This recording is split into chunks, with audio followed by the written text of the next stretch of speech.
You an actor like Johnny Depp, doing from exponential potential to not being able to pay for the rental or even a bill from the dental. The house, that for your mental. I've been through hard times too. The situation demand, I bring the hard rhymes through. That's why I'm all times too. Half past despicable, last man to bring it through. Fast raps and critical stack, analytical slap.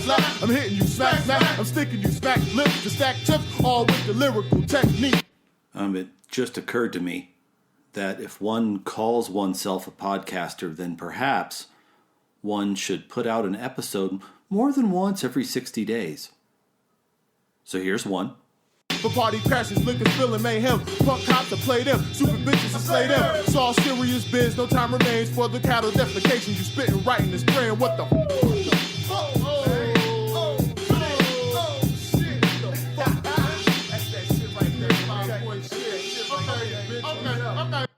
The idea of having a Zoroastrian funeral always appealed to me. They would stick a corpse up on a platform called, I think it was a doka, which means platform of silence, and you would rejoin the world, beakful by beakful, or of whatever birds were around and hungry. So a few weeks ago, having ingested what I hoped was a fatal mix of Xanax, Ambien, Percocet, and moonshine, I laid on the shambolic doka that I rigged up on my patio, and I watched the pearl gray veins in that day's low cloud cover start to throb. And my dick neighbor starts in with the leaf blower. I don't know why this asshole can't simply buy a rake, and I told him so. And before long, there was, at least according to the police report that I read, an ugly shouting match between backyards, me slurring imprecations from atop a piece of particle board already half rotted through with moisture. I imagined myself as safe up there on some sort of inviolable plane, but damn if he didn't come over to my yard, climb up my platform, and whoop the living shit out of me. And even in the state I was in, I knew that this was no dignified way to begin my conversation with the Eternal. As fate would have it, the beating ended because I threw up on him, losing many of the ingredients I needed to prep my carcass to be high-potency bird food. On the upside, we haven't spoken in 3 weeks, so it's not a total loss. Welcome to Breakup Gaming Society, America's least responsible board game podcast, where we also cover cocktails and hip-hop tracks. Let's drink and play, shall we? Here's what's coming up in the next 30 minutes or so. 1, drink of the week. I found a discount artisanal mixer and poured it into another artisanal thing and got drunk as hell. Mezcal was involved. Game of the week. I got my copy of an Acid Western Rules Light TTRPG book called Frontier Scum. I have not played it yet, but I'm in love. We'll talk about this and a few other creations from the Mork Borg indie game genre that are dominating my radar. Track of the week. I'm going to discuss at length a track from Sean Price, and after a few years of sampling his discography, the little techniques I hear in him that I think makes him possibly the greatest microphone practitioner ever to have lived. Be right back in a sec with Drink of the Week.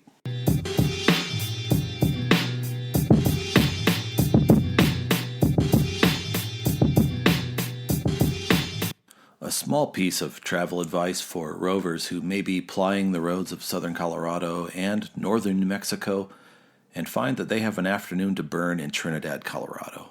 Don't skip a stroll through the A.R. Mitchell Museum of Western Art. On any given weekday, I still can't predict when my favorite things will be open in this city, which gives things an extra layer of furtive desert charm. You're likely to have the place all to yourself. An expanse of vintage hardwood from the days when the building was the region's biggest department store, all yours for whatever donation you feel like throwing in the jar. It is at their gift shop, which I found a 30% off bottle of, it was an artisanal cocktail maker. It was clove and orange. Christ, this is the kind of thing I should have had in my notes. They're still in business, but I don't think they have this line anymore.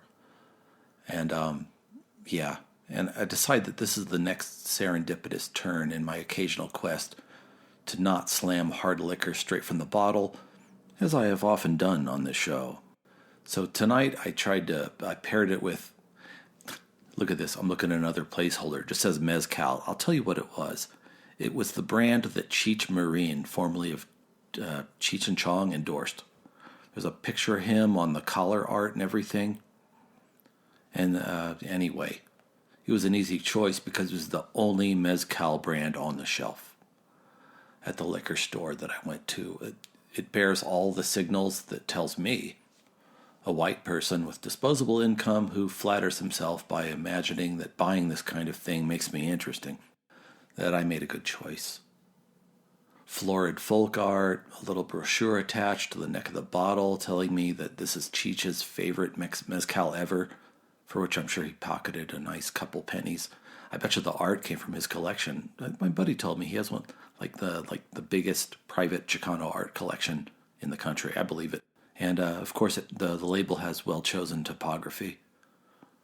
And there's a bunch of recipes where I'm supposed to go harvest butterfly jism or something, and then rim it with artisanal salts, and but I just wanted to see how that mixer did with the Cheech Marine mezcal, which I did, and it recommended 2 parts of mezcal to 1 ounce of the fancy orange clove shit. So that's what I did. I put it in a shaker with ice at 2-to-1, shook it, strained it, and drank it. Here's what happened. At first, the liquor kind of hid from me and all the cloves and oranges, but after it calibrated on my tongue, the middle stages started giving me this buttery taste with a wisp of smoke trailing out the door. Kind of nice. I also ended up riffing while I was drinking several of these with Sean Drake, who is the co-creator along with his wife Navi. They're called A Couple of Drakes. You can find their fine work at acoupleofdrakes.itch.io. They're prodigious. And they made a game called Dead Belt. Go back and listen to episode 58 if you want a wonderful solo RPG distraction / source of twinkling despair and tension for the cold months in which we are still in the grip. Anyway, long story short, I offered to let him name the drink in honor of the usually doomed characters that inhabit the game. And so it is done. The name is The Red Line Cowboy. I think I wrote a little flavor copy for Dead Belt and The Red Line Cowboy on the blog.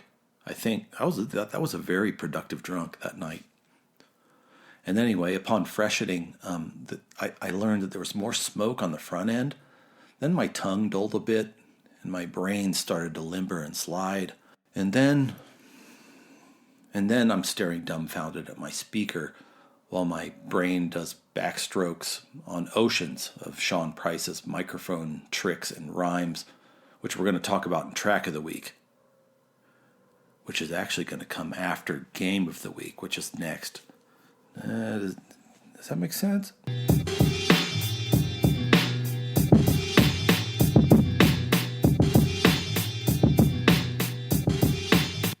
Leftist media critic Michael Parenti once said, I'm paraphrasing from memory here, that propagandistic media doesn't necessarily have to tell you what to think, but it's enormously successful in telling you what to think about.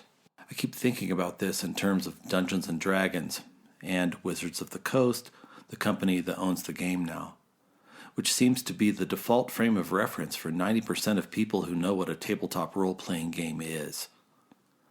I celebrate it in one sense, sitting around with your friends, chucking dice, and seeing what happens to your party in taverns, on ships, and on windy steppes is certainly better than, say, you and your friends torturing animals or starting a hedge fund. But boy, is it tiresome to hear or have conversations with people for whom Gary Gygax's highly commercialized creation seems to be both the left and right jams of the TTRPG Overton window. People play it because it's the coolest system, or, like Windows under the heydays of Bill Gates, because it's simply become unavoidable by virtue of its sheer mass. Even contrarians seem bound to it. WOTC is evil / making bad decisions / greedy / cruel to small creators and all of a sudden, love it or hate it, D&D is what everybody is talking about, as if nothing else is possible. As if they own not only the D&D intellectual property, but your own imagination, your sense of what's possible, your default definition of not only what play is, but how it's possible. As is often said to people in their mid-30s who still like asking people whether they're a Hufflepuff or a Misenflug, read another book. Case in point, Frontier Scum by Carl Druid, published by Games Omnivorous. I had a strong blink response to this game. What is it I wanted? This is how I learned about the Mork Borg role-playing system.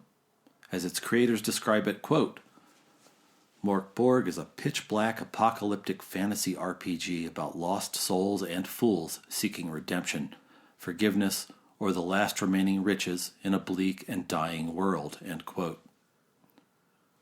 I'm down with that. You can hit morkborg.com to learn more about the system and how you can play it or with it.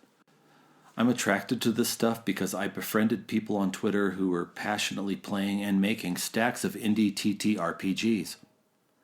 And I find the Mork Borg filthy court jester in the world of RPGs very appealing. You're probably not a hero, life is short and brutal, and frequently hilarious. And you don't need 7,000 pages of marked up hardbound books to evoke the flavor or make the story move mechanically. Frontier Scum is a Mork Borg based game with an Old West twist.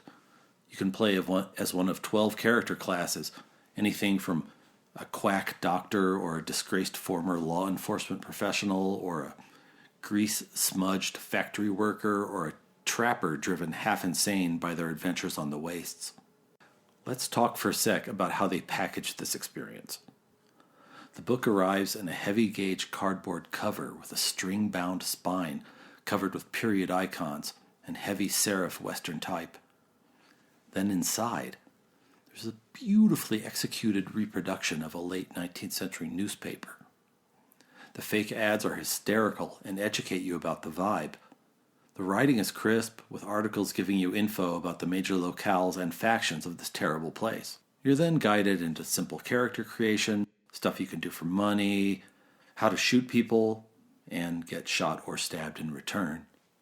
Story prompts for what happens when you wake up after a blackout drunk, what kind of things your stolen mount likes or doesn't like, and a host of other flavorful touches attached to what looks like a fairly lean action, travel, and health recovery and loss system. They also put in the middle a scenario where your crew has to make their way car to car through a moving train filled with increasingly bizarre horrors. But I'm not ready for that yet. But I'll tell you this, for the first time since 1981, I now own a set of pencils and a set of RPG dice.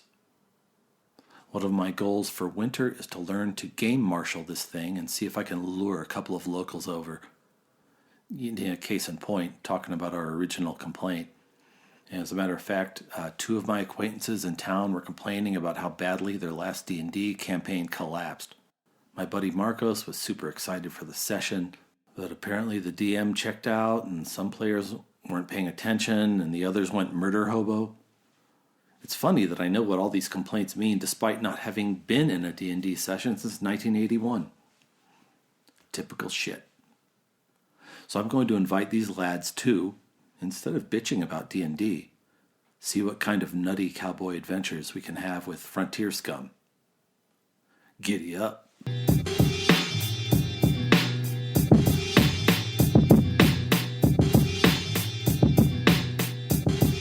One of the most rewarding things about watching any craft or genre for years is learning to recognize the subtler points of the form. What makes a legendary rapper? I mean, you can't argue with the big criteria. They always talk about bars, production, and, of course, their cultural footprint or influence. But today I want to talk about a rhymer who not only had all of these, but also a one-of-a-kind mic persona, killer technical ability, total authenticity, and a toolbox of veteran techniques that he can employ or discard in a millisecond. We speak today of the late, great Mr. Sean Price, a.k.a. Pete, a.k.a. Big Ruck, formerly of Helta Skelta, which rolled with the powerhouse boot camp clique in the 90s. Then an unlikely rebirth in 2000 as a combination rhyme gladiator and working man's rapper and a street corner ruffian. One of the other things that makes Sean Price better every year I hear him, beneath it all, he has this ability for sly self-deprecation, making a gun check, then a boast, then an admission that he's just a jerk who was working construction jobs before his career reignited. All in one seamless package of pure MCing. So I've picked out a couple selections from the track 60 Bar Dash, which is set up structurally like a gag of sorts. There's a starting pistol and a producer chiding him in between verses for being slow and out of shape. This next part illustrates a lot of what made Price. For one, he kicks off the verse with one of his best tricks, or at least a favorite of mine, which is repeating a line almost word for word, but switching it up a bit so it turns into a punchline instead of a carbon copy. One of my favorite examples is I don't think it's from an album. He did a spar session with Joe Budden, where he says, I'm red, black, and green with the fist, but I'm red when the black and green get mixed with the spliff. And you can hear just dudes in the studio just going, ow! And that's what he does at the beginning of this verse. Then he goes right into what I call the capital TR, the run.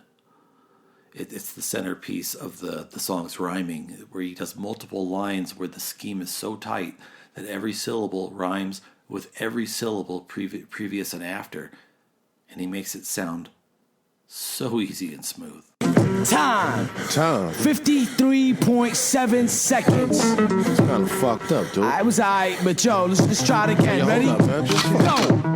My mama ain't raised no fool because my mama ain't raised me fool. Sean Price the name. Your beats hot, but your writing is lame. Release shots on the side of your frame. The trees cop, now I'm high as a plane. With these cops, see the 9 in the range. Your seats watch while you're hiding insane. Yo, bust a Huey, roll the window down, clutch a toolie, kill a cop, get away just like a movie. Yo.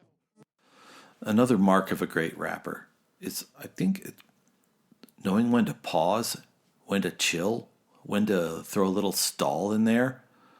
Or you know how like a veteran will set up a syllabically dense line with a laid-back setup, and the whole time they stay studiously on beat and on scheme. Price was the king of this. The more you listen to his body of work, the more you notice the small pauses and punctuations he'll use to seamlessly switch up or emphasize a topic or scheme. Issuing a counterpoint to his own bar with a quizzical and soft word, or just inserting a commanding listen or fuck it into the middle of a run, or of course his signature exclamation, Pete! Constantly his own flawless orator and chorus, switching points of view without one bolt out of place. I love the opening of this verse for that reason. For one, the first line perfectly encapsulates his ethos and persona. I got one hand back in the street. I got another hand back in the booth. Telling you, he's a creature of the stoop and the studio, and have no doubt, he can kick your ass in either location. I've seen, videos of him. Some videos, they're just shot, looks like it was shot with a hand cam on a rooftop, and he just took his shirt off and started rhyming. There's a little middle-aged pudge on there, but it's a powerful frame, and I have no doubt that that's a guy who is quite ready to smack the shit out of you. I wouldn't talk shit to him. Then there's this payoff line, which sounds like a fragment from a diary that he flippantly inserts as a punchline, whose choice rhyming pings and pattern of emphasis works like a dream. I got one hand back in the street, I got the other hand back in the booth. I'm in the crib with the VCR on, watching Amistad, thinking about a motherfucking crack in the shoe. Booty tang niggas always got a lot to say. Ain't talking about shit though, side ante. Classical soul, I got the nasty flow. Sean Price, big gun by the grass. I'm in the crib with the VCR on, watching Amistad, thinking about a motherfucking cracker to shoot. Listening to him reminds me of watching these veteran boxers.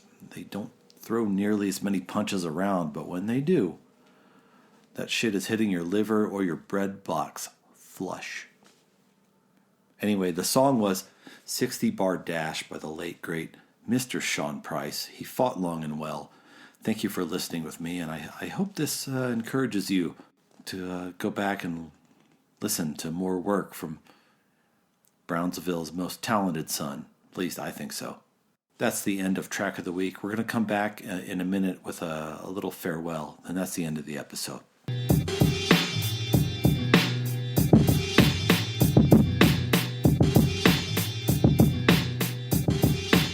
So just because, honestly, I'm a little bit faded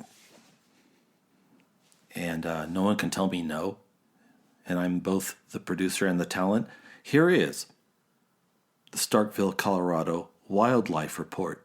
I think it was 2 weeks ago. I was drunk and high, and I was doing one of the best benefits of having your own semi-rural property is at night. There's no HOA. There's no neighbors around that are looking out their windows. You can pee wherever you want. Middle of the driveway? Let it fly. Pissing in your own garage? It's fine. Off the patio? Of course. And I was doing such a thing. And I was pretty faded, so it was weird, like what weird vestigial sensory apparatus still exists in Homo sapiens.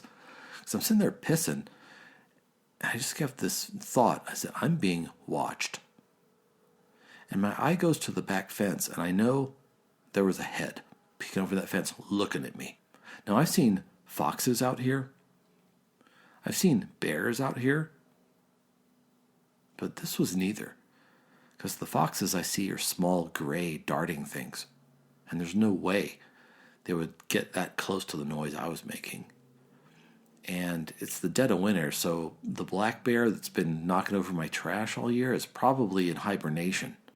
And all I saw was a shape, and he was looking at me, and I was looking at him. And I didn't realize it, but I think I was being sized up by a mountain cat. Now, it could have been just one of the neighborhood ferals, but they were pretty high up on that fence. I think after a while, I just lost my temper. Because, when I'm in my cups on my property, I don't like being stared at. I'm out here because I can do what I want and not be surveilled. And I'm like, what the fuck are you looking at? And I just kind of screamed at it for 20 seconds and it slunk away. And I'm pretty sure I cussed out my first mountain lion. And, God willing, I'll be able to cuss out many more. This is the Colonel Hector Bravado, a.k.a. the Lord Chief Raka, a.k.a. the Great Unclean One of Breakup Gaming Society, saying, thank you for taking a ride with me, and may you fight long and well.